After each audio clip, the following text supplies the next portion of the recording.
Ladies and gentlemen on the line, DJ Boulevard. What up, man?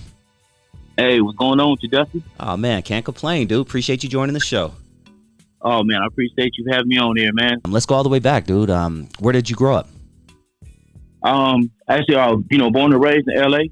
Grew up on the east side, like off 38th Street and between Avalon and Griffith. That's deep on the east side, and I grew up right there. And that was like in the early 70s. And then maybe like 71, 72, my mom's moved on 46 in Ascot. And it was like, I stayed over there, all the way from the 70s all the way to the 90s till I went to prison. Okay. Yep. What was your upbringing like? It was, and it seemed like in the early 70s, it was cool, but, the early 70s was treacherous too, far as there was a lot of bullying going on. Say like elementary, it was a lot of bullying. And, like walking home from school, it'd be the older guys will bully you for like the first thing they come in pocket check and like, you got some money? And if you don't have no money, most likely you're gonna get hit in your jaw for not having no money. So it was real rough on the east side, especially if you light skinned like me. I was real light, so you was always getting tested. Yeah. But other than that though, it was a good upbringing, the normal stuff for us. A lot of kids play, riding their bike them down the street. But then again, if you had a bike, it was liable to get taken.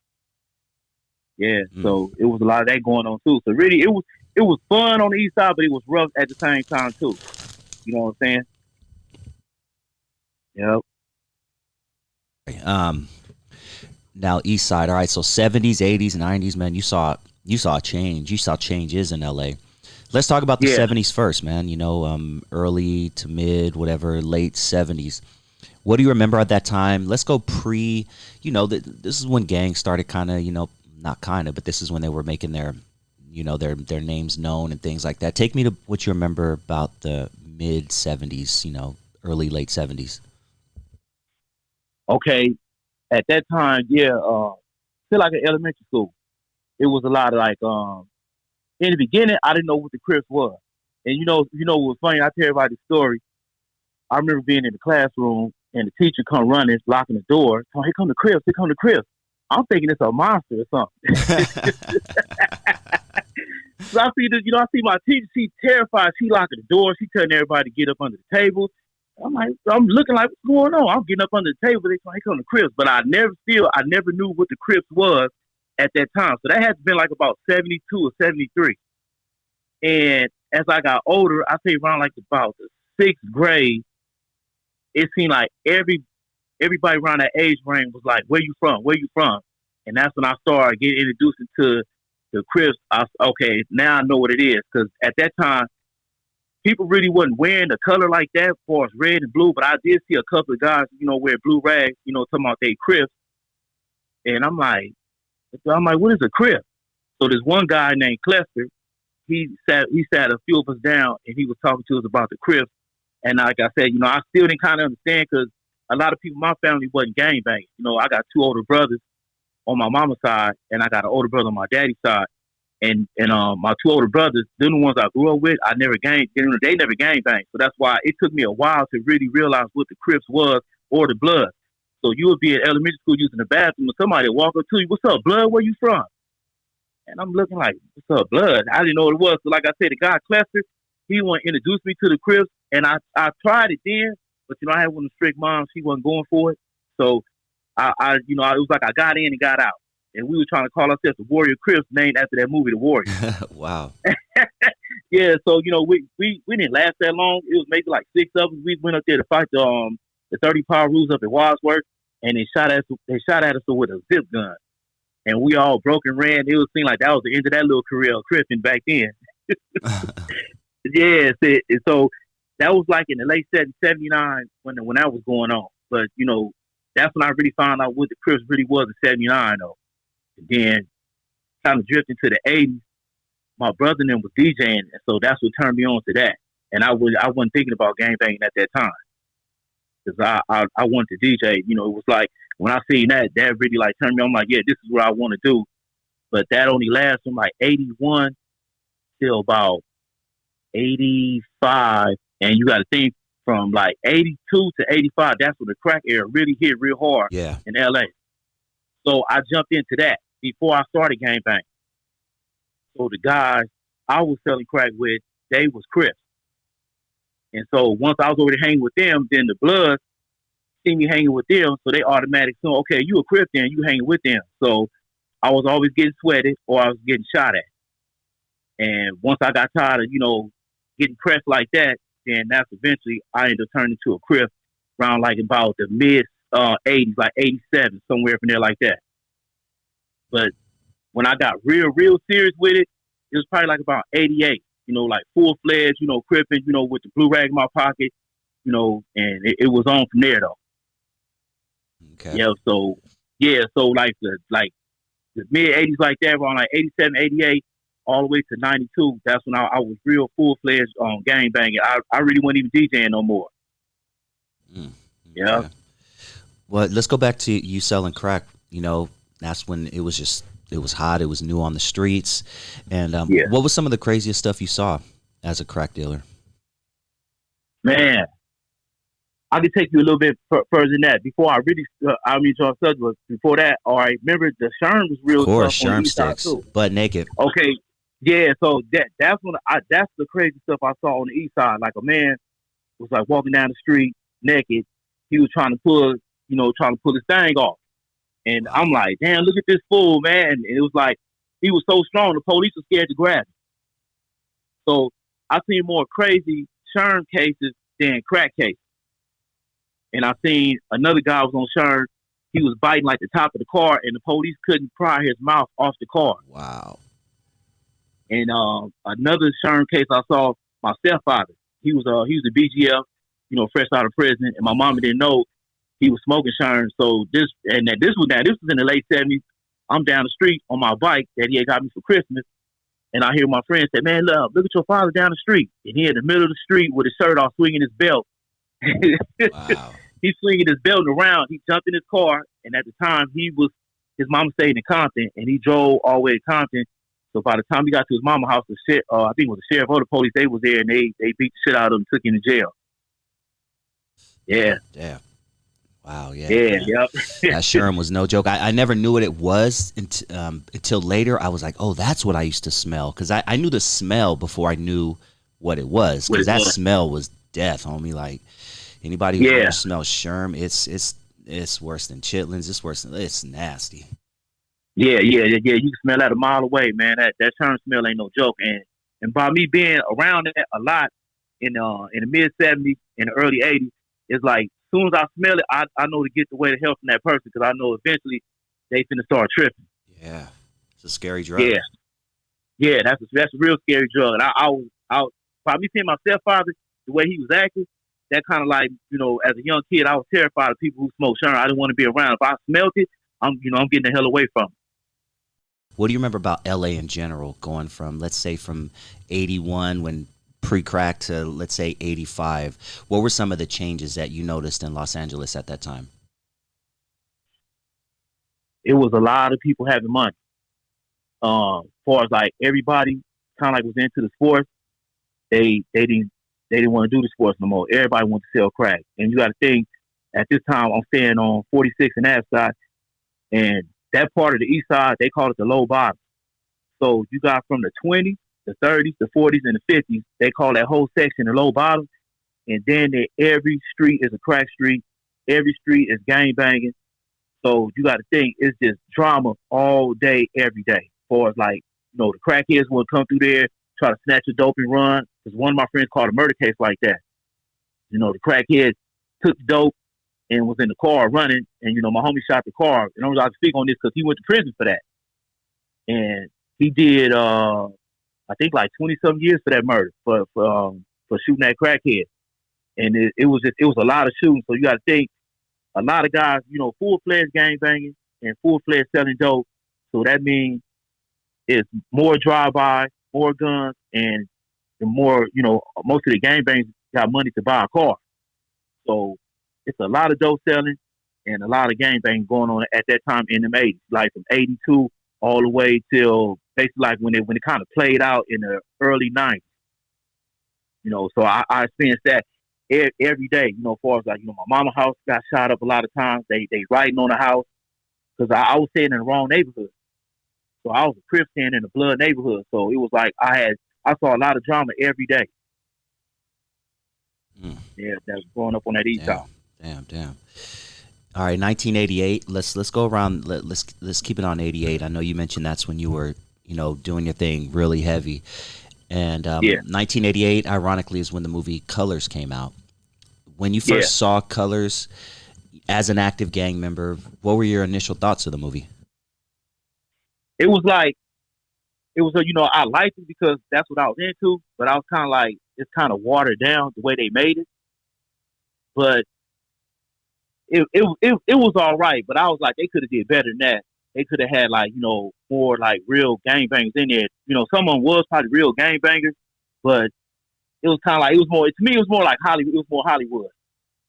You know what I'm saying? So it was like, I liked the movie though, but at the same time, it was kind of watered down too though. Then it kind of made the Bloods look like they was weak. And, you got to think, if the Bloods outnumbered that much in LA, they got to be strong to even, still be Bloods. You know what I'm saying? Because you really had to be a real Blood in the 70s and the 80s to last that long. You know what I'm saying? Because I can't take nothing from the Bloods, so they held their grounds though, and real life gangbang. Because if that was the case, because remember back in the day, the Crips outnumbered the Bloods. Then they're like 8-1 or 10-1, and they still last through all that. Yeah, so that movie kind of made them look bad, like they just got one of their friends smoked and they really didn't do too much. I was like, yeah, that's kind of messed up, but that's Hollywood for you. Yeah, you're not the first person I've heard that said it and made the Bloods look weak. And like you said, quite opposite. They had to be very strong to go up against a gang that was 10 times bigger than them back then. Yeah, they had to be, man. Because like I said, I grew up around a lot of Bloods because where I stayed at on 46. That's between 40 Paru and Bloodstone Building. So I grew up with a lot of them, and even though when I was full-fledged gangbang, I was still cool with the ones, I grew up with. So it was just the ones I didn't know, it was like, okay, I got a problem with them, but I wouldn't do nothing to you because, we went to school together. But other than that, yeah, I grew up around Bloods, all my life. And half my family's Bloods. They from 20 Outlaw. Okay. Yeah, so, I've been around a lot though, growing up on that east side. Okay. Yep. What right around the same time, late 80s, mid to late 80s, gangster rap really just came and hit the scene really hard. Ice-T, 6 in the Morning, NWA, Eazy-E. What were your general thoughts, once again, as an active member, now hearing your lifestyle being portrayed on an album? Yeah. And that's a trick you asked me that because a lot of dudes like me, first we loving the music and we like the dudes that's rapping to these songs ain't even gang members like that. So, it's almost kind of looking like, hey, they getting rich off our story. So kind of like, it was almost like we looking down on them, but at the same time, if you full-fledged gangbang, it's kind of like you really ain't tripping off them, but then again, you still saying like, these dudes really ain't out here doing what we doing, why are they, rapping about what we do? And, some dudes kind of look down on them, but they like, all right, well, Ice Cube really not a Crip, but, he know how to rap the gangster stuff. But I would never see him because he stayed way over there in 111 hood, and I'm way on the east side. You know what I'm saying? So it ain't like I can like get to him like, hey, man, you talk about something, you ain't even out here doing that. So it's almost like ain't no need for me trying to press that when I know I'll never see this dude. Yeah, so, but, as far as like the music, all the Bloods and Crips, everybody liked that music though. They was like, that was a big influence on how the gangs, really operating, because basically like they knew what we was doing and they got rich off of it though. That's the only thing I can't say about it. They got rich off of it, but it opens the door for the dudes who was gangbanging to start rapping. Because look how some of the real gangbangers really start rapping. Say like, I'll give you an example, like Trey D from Long Beach. That dude's a real gangbanger. Yeah. Dub you know C. what I'm saying? So I know. Yeah, boy. Dub C. Dub C. Yeah. Naming a couple. I'm cool. Yeah, I'm cool with Dub C. That's my partner. Yeah.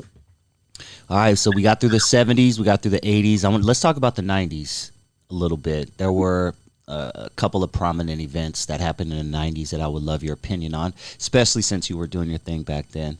The first one I would like to start with is let's talk about the LA riots that eventually led to the peace treaty in Watts between the Bloods and the Crips. What do you remember about that whole time?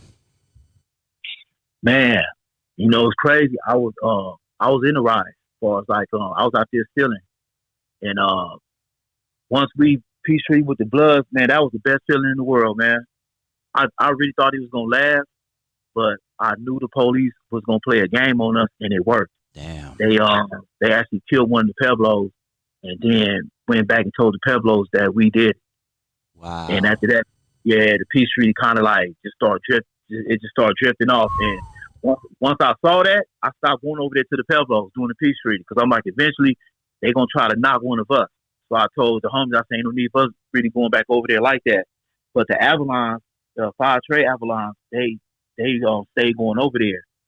But back to the riots though, man, that was kind of like long overdue, because really the riot should have started on Latasha Harlem when the Asian lady killed her That's in right. that store. Yeah, shot her in the back. I was really pitching a bitch about that, man. I was like, man, we should run all these people out these stores, because you got to think, when I grew up, all of the liquor stores everywhere was black owned. Yeah. And they all set it off for that quick money, and then the Koreans and whoever, they came over and just took over.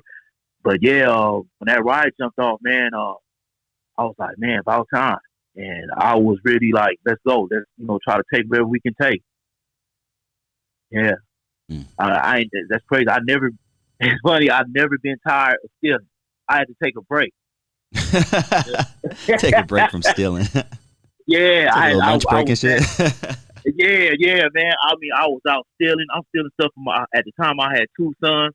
They was babies, and I got caught with some of the stuff I stole for them, and the police took me to jail. So I sat in jail for a minute, bailed right out. I was right back stealing, but then it started getting dangerous. You start hearing people getting shot by the police. So I was like, okay, I probably need to stay my ass in the house.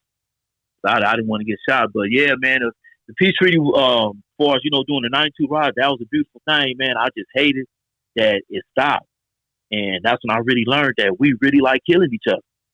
But yeah, man, the peace treaty, for us, doing the 92 riot, that was a beautiful thing, man. I just hated that it stopped. And that's when I really learned that we really like killing each other. Man. What a beautiful time, just even if it was a short time, because I remember it, but I was not in the streets or anything like that. I was watching it on TV. I'm watching Cam's peace treaty song, and I'm watching the news coverage of it, and it seemed like the news, even looking back now, because I look at coverage that I used to watch back then, Fox 11 and all that shit. We used to watch Fox 11 News and all that, right?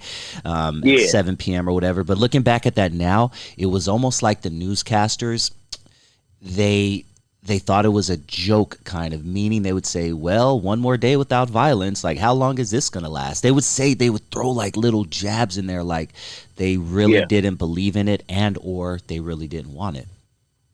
And it's funny you said that, because when they raided the Pueblos, we all over there, they made an excuse to come over there and take us to jail. So one of the homicide detectives, he took me in the interrogation room. He like, basically, he going off on me, like, what the fuck you doing over there? I'm like, what you mean? He's like, yeah, we already got word that y'all clicking over with the blood, y'all talking about killing cops. I said, ain't nobody talking about killing no cops, man. Wow. We just happy we ain't killing each other. He said, well, yeah, I'm letting you know right now, we got more firepower than y'all. And he said, I don't understand why you over there. It got to be something going on, because I know they shot your mama house numerous of times, and I know you got something going on. I'm gonna personally come to your house and arrest you. And I'm like, looking at this fool like, why are you talking to me crazy like this? So I started talking crazy to him back. I said, y'all ain't the only one with guns, man. I said, you come to my mama's house, you best believe I'm shooting back. So he's looking at me like, okay, this fool just threatened me. Wow. So but he was talking crazy to me, and I'm like, man, you gonna talk crazy to me, I'm gonna talk crazy to you back. But for real, they really were scared. That's my first time ever seeing the police that scared of us like that. That's I can picture it, homie. I can picture it. Yeah. Because what they did, when they came into Pueblos, they were so scared, they had to form in a square box they lock arms with each other. And they start marching towards us, and we stand in the middle of the street like, "Come on, bring it." And they was like, "Just calm down, y'all. Y'all over here threatening the police. This and that, man. We not threatening no police, man." So the other older Pueblo dudes, they like, "Man, nobody threatening no police." So they just started like handcuffing and taking some of us to jail. But yeah, man, I seen in their eyes they were scared, man. That's when I knew we had power, man. As a whole, if we take the colors out, man, we powerful, homie. Ooh, that's a deep vision. Yeah. I just envision it in my head, man. That scene, and that's so deep, man. Damn. Yeah. Man. I've never seen the police scared like that. Never. Well, I take that back. But that was my second time seeing that, because during the peace treaty, we was at South Park. That's in Fire Trade Avalon Hood. And I mean, it was so many Bloods and Crips over there. Somehow we got into it with the police. And I let Insane Mo from Fire Trade pump me up. He like, "Come on, let's get out with the police." And I'm young and stupid. I run out there, and we stand out there with our fists, and I seen the police. They didn't want to run up on us. Yeah. And it turned into a full-fledged melee shootout at that park that day. And I've seen the police running. Yeah. Damn. I've seen the police running. Like I ain't never seen the police run like that. I mean, dudes were shooting back, the police shooting back. I said, damn, but I got lucky and got up out the park, though, without getting hit, though, because it was bullets flying everywhere that day. Talk to me about mentally what you were going through as you're walking to South Park, to be around a gang that you were just warring with. What went on pre that? You know what I'm saying? Are the big homies getting everybody together, breaking the situation down? Was anybody against it? Like, what do you remember about that time before you guys took that trip there? It was basically what it was. The older homies, was like, "Hey man, everybody at South Park, we're gonna go over there." And it's always gonna be somebody like, "No, I ain't with that, man. That, this is a trick. I ain't gonna let them, go over there, see who I am." Because it was like that in the Pueblos. So really, we went to the Pueblos first. So, but by the time the South Park thing came up, everybody, the whole South Central was up there. It wasn't just the East Side Crips and Bloods. It was even West Side Crips and Bloods. But the feeling was already, it was already a good feeling. Like, hey, we going up there doing the peace treaty. Everybody's going to start, meeting different Bloods and Crips, and like this is what it's gonna be. It's a peace treaty. So that was like the best feeling in the world. And and I couldn't wait to get up there so I could just meet different people and stuff. That I probably heard of them or I know about their hood. So that was the best feeling in the world, just to go up there knowing I know ain't nothing gonna happen to me. Yeah, just like when we went in the Pueblos, at first I wasn't gonna go, but then when some of my other homies like, "No, we going over there," I said, "Come on, let's go then." But then some of the homies from the pen called me. They said, "Man, you man, if I was you, I wouldn't do that. They might trick y'all over there and do something." I said, "Well, I'm just have to take that chance." Take that chance. But yeah, and I'm glad I did go over there though. But what I kind of looked at too, and I knew it wasn't gonna work. When I got over there, everybody still was flagging their colors. I was the only one over there with a black rag in my hand. Yeah, that's how I kind of knew it wasn't gonna work. So I'm like, if we ain't gangbanging no more, we ain't killing each other, why is we still wearing this color? Yeah, I was the only one over there with a black rag. Interesting. Yep. Yeah, okay. Thanks for sharing that. Something else that was pretty prominent in the 90s, just shortly after the riots and the peace treaty, right around that time, I think it was the next summer actually, or the same summer, I could be wrong, you can correct me if I'm wrong, but the album BANGlN on Wax came out, which to this day I've had plenty of people on my program. I actually interview people from all over the country, same age range as you and up, and things like that, and they said when that album came out, Crips and Bloods just popped up everywhere. Now everybody's a Crip and a Blood in, North Carolina or Florida, wherever the case may be, right? Georgia. Talk to me about what you remember about BANGlN on Wax specifically. I think by the time that really hit, I went to prison. I was kind of out. I think, if I'm mistaken, I think Paru Love was out at that time. I mean, I remember that's one for sure. That song I heard. Before they came out, remember the Harlem and the East Coasters had that True Blues mixtape. NOTS. Yeah. Yeah. That was my shit. I was out for that. Yeah. I was out for that though. But the BANGlN on Wax CD, 9 times out of 10, I would have been a part of that if I would have really, stayed out of prison because DJ Battlecat, me and him grew up together, mixing together. So, because, Okay. he was a part of that too. Yeah. Yep. Yep. So I really, I didn't get a chance to be out there for that, for the banging on wax. I was already in prison. Before prison, did you do any like juvie time, county time, CYA? No, just in and out the county, like the tickets, getting caught with a gun, stuff like that. And, so that was like in and out, in and out. But I never been on, juvenile hall, none of that. So yeah, my first time going to jail was like county jail. And then after that, say like 92 is I don't know if you remember about like all the bank robberies start going up. Oh, okay, now So I remember that. Yeah. 92 was a trend for all the Crips and Bloods start robbing banks. Oh, I didn't know that. Okay. Yeah. My hood fell up under that. Yeah. So in 92, when that took off, it didn't last that long. So I went to jail. I got caught in I think October of 92. Yeah, so I went to the federal right there Metropolitan building on Alameda, and once we landed up in there, we was like on every floor because there was so many of us in there. And then you got the Avalon Crips coming in there, the 60s, the Harlems, the East Coast, all the blood neighborhoods. So it was like once you looked up, it was every hood inside of that Metropolitan building downtown because they was all in there for bank robbery or crack. Damn. Yeah. All right, so that was. Yeah, that was the trend. The bank robbery trend was the 92. Okay, I'm gonna have to look more into that. This is the first time I'm hearing about it. Thanks for letting me know about that. All right, so 92, man. It was rough out there. It was rough, and I'm sure it was rough in there. What was it like as an active member, even though you're in and out, but what was it like entering county jail in let's say 1991, 1992? Yeah, 92. It was real active in the county jail because before I went to the feds, they had me in the county jail first. I think I stayed in there about 8 or 9 months, and it was real active in there. Out of the 8 or 9 months, I never was in a riot, so didn't no riot happen, between us and the SA. But once I got the Metropolitan MD, they call it MDC. Once I got over there, I was in a riot up in there. And it was behind a guy from 18th Street. He was drunk. He was tripping on everybody, and he kind of like got smart with the wrong dude, a dude from 60s. And so a riot jumped off, after that, and that was on a Sunday. And the next day, I got sentenced to 15 years. And then after that, I went to prison.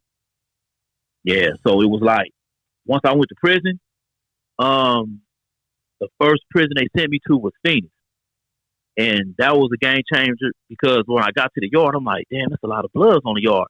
But I'm looking across the yard, I see all these red rags on these dudes' heads. I couldn't find out they was Indians. So, in South Central, we don't see no Indians. Huh. But I'm thinking the guys was blood. So I said, okay, I'm about to have some problems up here because it's a gang of bloods up here. Even though I'm not on no set trips and stuff, but it was just the point how I seen how they was dressed. And come to find out they was Indians. I was like, oh, okay. Once I got up on, I seen who they was. But yeah, it was a trip. Going to prison, and that was my first time ever doing time, and they sent me up there to Phoenix, and I was like, damn, like this shit is a trip to see people from all over the world in prison. I'm talking about Africa, Australia, New York, Chicago, Texas. You in there with people from all over the world. Interesting. Yeah. Okay. All right, let's talk about a little bit before you got your 15-year sentence. What were you charged with, and what were you convicted of? I was charged with armed bank robbery. Okay. Yeah. I was charged with armed bank robbery. It was like 3 counts that they charged me with. Damn, dude, take me into the mind of a bank robber. I don't think I've had a story, not to glorify it, obviously, but especially I want to know how you got caught. But take me to what goes on in your mind before you hit that lick. What are some precautions you take, and where did everything go wrong? Yeah. First of all, what went wrong, I was like, almost like those saying, monkey see, monkey do. I seen my homies doing it, so I wanted to do it. I really didn't even have to do it. I was kind of like, still like selling a little dope, maybe every now and then do a little robbery. But when I heard about the bank robbery, I was like, damn, that's some extra money I could make, take care of my kids. Because at that time, I wasn't trying to get no job. Would have had to been like about 24 or something like that. And I was like, I ain't trying to get no job. I'll just, I'd rather just do the easy way as far as out here sell dope or, do robbery. And once my homie told me, how easy it was, I didn't believe it. He said, man, we robbing banks without a pistol. I said, damn, for real? He was like, yeah. He said, just run in there and jump over the counter, go to the merchant booth, just grab the money, run out. I said, man, you lying. He said, yeah. So my first one I went on, it was a real small bank. There wasn't hardly no money in there. We probably, out of 3 dudes, we got 8,000. So I'm like, man, this ain't no damn money, man. We need to go to the vault. They was like, no, it takes too long. So I never went to the vault. And but what messed me up, I took somebody that I really didn't know. And, as far as like, that's when the gun came into play. So once they brandished that gun, when I got caught, because they never got caught. The person who had the gun, he never got caught. But once I got caught, they charged me with his gun. So that's how I ended up doing like I did like an extra 10 years for him. Wow. Yeah, because they wanted me to tell on him. So I was just like, damn, I ended up doing an extra 10 years for him. And like I said, I took a deal for 15 because if I went to trial, they could have gave me 25 for each robbery. Yeah, so I went on and just jumped on the 15 years. Man. Yeah. And at the time, I had 2 sons. One was like 8 months, and the other one, he just started walking. So I was just like, damn, I'm finna be out of their life for a while. And yeah, that's what ended up happening. I did 13 and a half years off the 15. Mm-mm-mm. What was going on in your head mentally when the judge tells you you're going to be spending the next 15 years of your life in prison? It was like I was numb. The only thing I was tripping off of because of my son. I'm like, damn, man, I done messed up. I'm finna get all this time, and I'm finna, I ain't gonna be able to see my sons like I want to. I ain't gonna be able to raise them. So that ate me up more than getting the time. I wasn't worried about me. I was kind of worried about my mama, but, you'll never think your mama going to die when you go to jail, even though my mama's still alive right now, though. But I was just like, my main focus was my 2 sons. I'm like, damn, man, I'm not going to be out there to raise them. And that bothered me more than anything else. The time didn't bother me. It just said me, I know I was going to be away from my 2 sons. Yeah. Yeah, damn. that would be the one right there. That would hit me. Yeah. Oh man, 15 years. What was the worst thing about being locked up? And get as gritty and grimy as you have to. The worst thing was them riots. Out of the 13 and a half years I did in there, I was in like 4 riots, and kind of like one of the worstest ones. I was in this prison called TAP. It was a private owned prison, and they don't have no metal detectors, so you can imagine how many knives on the yard. Damn. So the riot jumped off over a TV. I was in one unit, and the guy from Broadway, Fowler's Broadway, he had beat up a Piper over the TV. So the Pipers, just them alone, it was like 1,100 of them by themselves. So, they trying to press the line. They tell the Crips, hey, your homeboy got to check in. So the dude from 111 said, we don't do no checking in.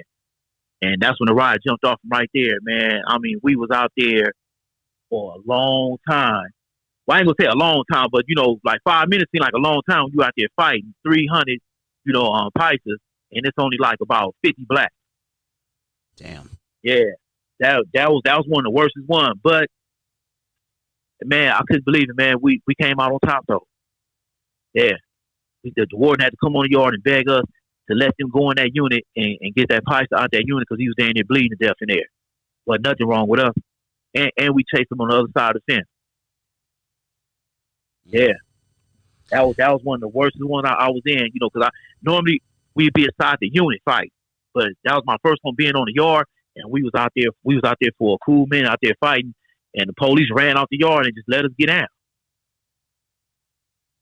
Yeah. Damn, that's crazy. What kind of shit are you seeing like during a riot? People pulling like you seeing blood? I'm assuming you're seeing blood everywhere. People stabbed up. What's the deal? Yeah, I seen a couple of knives. I didn't see no. I actually saved the dude from Sacramento. I didn't see the knife the Pisces dude was finna stab me with, but I had 2 locks in a sock, and I ended up hitting the dude in the head. So after the riot was over with, the dude from Sacramento, because me and him was in another prison before. We was in Oregon, and he came over there hugging me. He said, "Man, you just see that knife that dude was finna hit me with?" I said, "Nah." He said, man, if you wouldn't hit that dude in the head, man, he was gonna stab me, man. I was like, man, I said, it's so many. I said, I couldn't watch everything, man. He said, yeah, man. He said, man, you saved me, man. I was like, damn, but they had a lot of knives. We didn't have no knives. We ended up taking some of their knives. Yep. Damn. Yeah. Yeah. I mean, it was blood everywhere. It was blood all on the ground and stuff. I was just like, damn, this. I was like, man, this is crazy. I ain't never been in one that long. Normally, like I say, the police come in, break it up, shoot tear gas, shoot all that stuff up in there. But on that yard, I think, well, I can't say they weren't ready for it because they had riots there before I got there. Yeah. So the Mexican car was way deeper than the black car. So that's why it was always going to be a problem. What year did you get locked up? I got locked up in 1992. 92. Okay, so about 2007 is when you got out. Is my math? I got out 2006. Oh, you did. Oh, that's right. You did. Okay, 13 and a half on 15. Yeah. Damn. Okay. All right, man. What was the biggest lesson that you learned from prison? You probably learned a few, but what are some of the lessons that you've learned from your time in prison? Man, one of the main lessons I learned, you can't jump the gun because somebody tell you something happened. Because you will react too fast, and somebody can lose their life like that. And a good example would have happened. We was in the pen up there in Sheridan, Oregon. So basically, the California car, we trying to stick together. Even though don't nobody really like hanging with the Crips because they got a bad reputation. But this one dude from Compton, he didn't bang, but he was hanging with us. And it was something that was said about him saying one of the dudes supporting and slapping and calling him a bitch, which that never happened. So the dude, one of the other Crips come over there and tell us. So we tell the little square dude, like, man, you got to get off the yard. And he pleaded his case. He said, man, that didn't happen. So we not believing him. We believing the other Crip dude on what he said. But make a long story short, when one of the dudes supporting see me, he said, man, why y'all jump on that dude like that? I said, because, he made the California car look bad. And, when I told him what we heard, he said, nah, man, that didn't happen like that. I said, man, is you serious? Like, yeah. So the Crip dude I'm talking about that lied, he was from Main Street, and I go tell his other homeboy, I said, hey, man, you got to let us get him out the yard. He's like, what'd he do? I said, man, he lied on that. I said, we just jumped on that dude, and that didn't even happen, man. We could have killed that dude, man. Because I was jumping on the dude's head and everything. And he was just like, he didn't let us roll his homeboy up. And I didn't like that. And I was like, damn. So I knew then that you can't jump the gun because somebody tell you something. You really got to investigate on that. And that's something serious in prison. You can't just jump the gun and do something. Because if you do, people lose their life like that. How did it affect your relationship with your kids? In the beginning, it was good because, I was writing letters saying when I get out, we're going to do this, we're going to do that, we're going to be together every day. But once you get out, you really got to live, your life or get a job, this and that. And by me having a girlfriend, that kind of like got in between my sons. Because it'd be like, I would stay at the house with them for a few days, then I'll go stay with my girl. At the time, my two sons, they live with my mama because my baby mama died when I was in prison. She died in 98. Oh, wow. So, yeah, she had that same disease Bernie Mac died of. So she died way before Bernie Mac. They didn't have no cure for it or nothing. So, when I was in prison, I called my mom. I said, could you scoop my sons up and take care of them until I get out? So, that's what my mama did for me. So when I got out, I was with them. I used to take them places with some of their friends. And then it started phasing out because I started working. And, I got a full-fledged relationship with my girl. So I think they kind of saw that. And they didn't say it, but I know they was kind of disappointed. Like, damn, my dad said he's going to be with us every day. But I'm seeing them every week for sure. And then I'm working a job. And, I went back on a violation.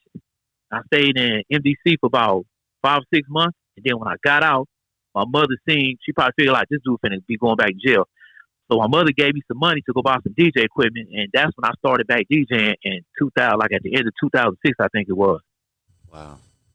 Yeah, but the relationship I got with my son, it's cool, but it's kind of fun. It's kind of weird, even like right now today, because they 30 and 31 years old, and it's like I gotta go see them.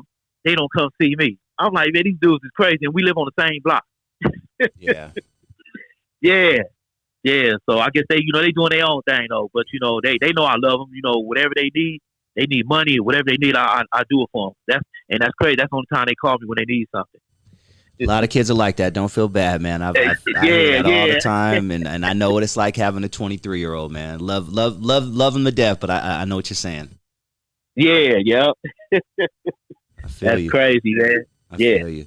All right, so 92, to 2007, what was the biggest change when you got out? Like, what was your biggest thing that you had to adapt to? Man, it was kind of like certain places I didn't know I was at. Because at the time, the girl I was with, because I'm not with her no more now, but she got off on the freeway on Crenshaw and was at Adams. And we were in the gas station, and I was looking around. I said, hey, man, where we at? She started laughing. She said, you don't know where you at? I said, hell no. She said, it's Crenshaw and Adams. I said, damn, it look different. And as we started driving to my mother's house, all the streets look real small. Everything looked little. And that's when I knew. I said, damn, I've been locked up too long, man. And I was just hoping people don't recognize that, because I never really wanted to be labeled like, man, this dude is institutionalized. But yeah, man, that was a big change for us, like getting around LA, knowing where I'm going, this and that.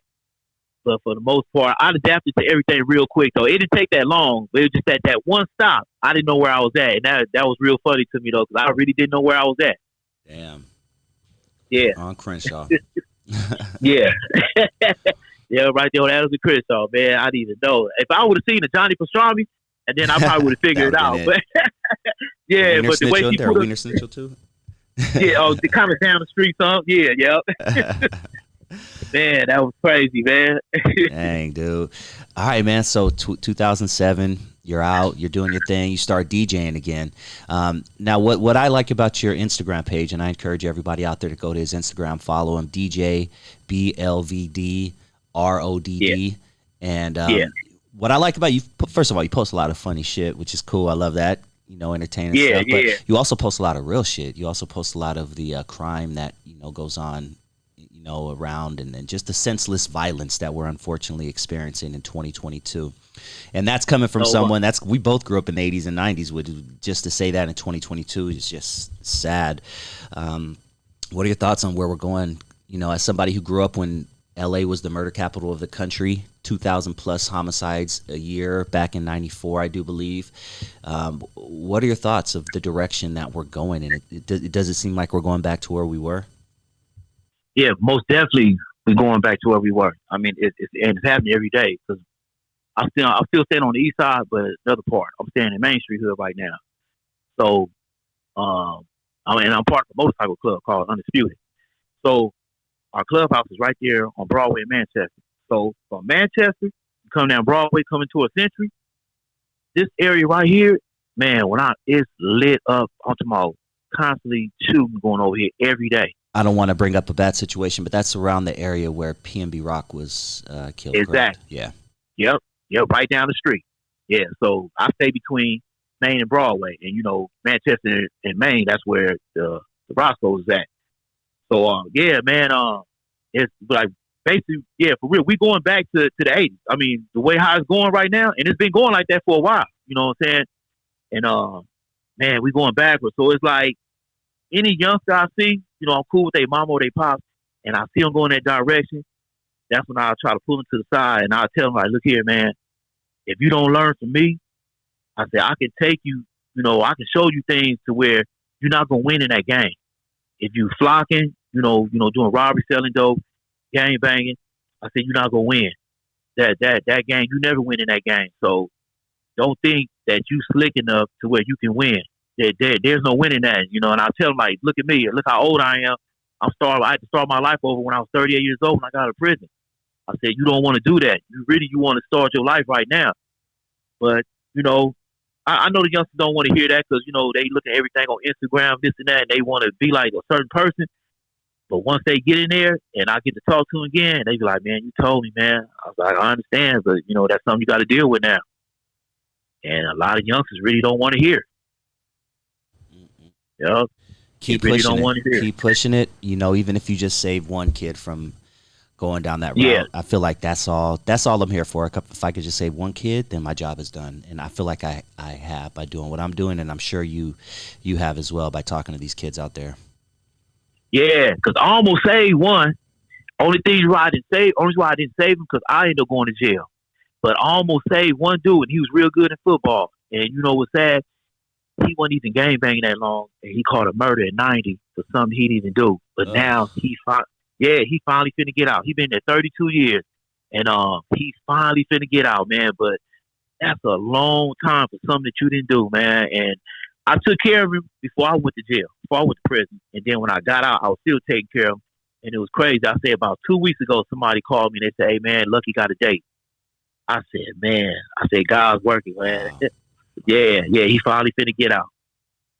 That's good, man. God, yeah, I almost saved you, because I seen how good he was in football. And I told him, I said, "Hey, man, don't mess with this game bang." I said, "You got a future right there, man. You know how to play football real good, man." I said, "Even though I got the DJ skills," I said, "I got caught up in this game bang stuff with selling dope." I said, "But it ain't too late for you, man. You still young, man. You ain't number 15 years old." And I went to jail for about a few months. When I came back, he had a whole khaki suit on, man. I said, "Oh, man, it's over." I knew he wasn't no turning back. And that's, he's in jail for murder. Damn. Yeah. It's a shame, man. Well, DJ Boulevard, I really want to thank you, man. Your story is an inspiration to people out there. And just keep doing what you're doing. Is there anything you want to promote? You want to give any shout-outs, man? The floor is yours. Sure, man. I just want to give a shout-out to you because, that's what made me start. I subscribe to your channel because I like your videos. I like what you're doing. You know what I'm saying? So, anything, I just want to give a big shout-out to you, and shout-out to everybody. Thank you. That supported me, when I was down in prison, as far as my mom, some of my homies, my homegirls, shout out to all them, and shout out to everybody that supported me on, the motorcycle world, as far as me DJing, all the DJs that support me, they got my back. And, that's it, man. I'm just out here just, living life, man, as far as through the DJ world, man. Thank you, man. Thank you so much, bro. It's definitely been a pleasure, and I'm going to be in touch with you, all right? Okay, for sure, man. Cool, man. You have a great night. I'll talk to you soon. Okay, you too, homie. All right, peace. All right, thanks.